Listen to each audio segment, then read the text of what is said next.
Assalamualaikum warahmatullahi wabarakatuh. Nama saya Devi Friani, absen 8. Orde Baru berlangsung pada tahun 1966 sampai 1998, terjadi pada masa Presiden Soeharto selama 32 tahun.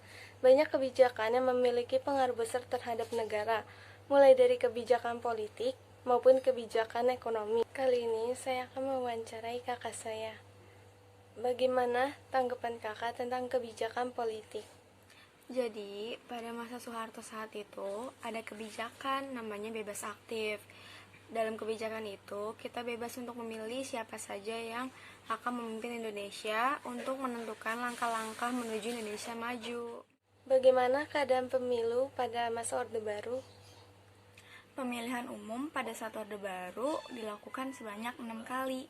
Pemilihan itu dilakukan dengan asas luber, langsung, umum, bebas, dan rahasia. Pemilihan umum memilih anggota DPR dan DPRD, di mana anggota DPR bergabung dengan MPR kemudian memilih presiden. Hanya 3 partai politik saat itu, yaitu ada Golkar, PDI, Partai Demokrasi Indonesia, dan P3, Partai Persatuan Pembangunan. Pada masa ini, banyak terjadi pelanggaran pemilihan umum untuk memastikan kemenangan Partai Golkar, dengan pembatasan partai politik dan menekan pemilih untuk memilih Partai Golkar. Apa saja sih dampak kebijakan politik pada masa Orde Baru? Pemerintah mampu membangun fondasi yang kuat bagi kekuasaan lembaga kepresidenan yang membuat semakin kuat peran negara dalam masyarakat. Serta situasi keamanan pada masa Orde Baru relatif aman dan terjaga dengan baik, karena pemerintah mampu mengatasi semua tindakan dan sikap yang dianggap bertentangan dengan Pancasila. Bagaimana tanggapan kakak tentang kebijakan ekonomi? Pada masa Orde Baru, perekonomian Indonesia mengalami kemajuan yang cukup pesat. Pada masa itu, adanya program perencanaan pembangunan 5 tahun. Tahun pertama, yaitu pada tanggal 1 April 1969 sampai 31 Maret 1974, untuk meningkatkan taraf hidup rakyat dan sekaligus meletakkan dasar-dasar bagi pembangunan dalam tahap-tahap berikutnya. Selanjutnya, ada tahun kedua, yaitu tahun 1974 sampai 1979, dan pembangunan tahun ketiga tahun 1979 sampai 1984.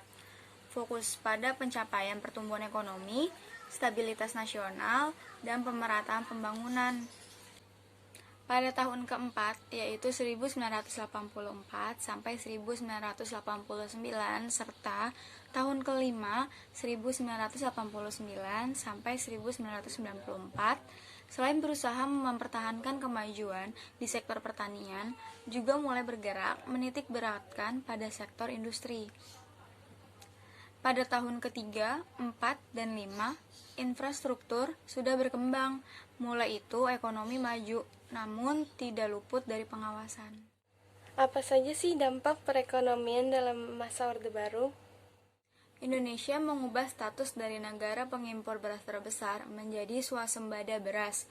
Selanjutnya, penurunan angka kemiskinan yang diikuti dengan perbaikan kesejahteraan rakyat.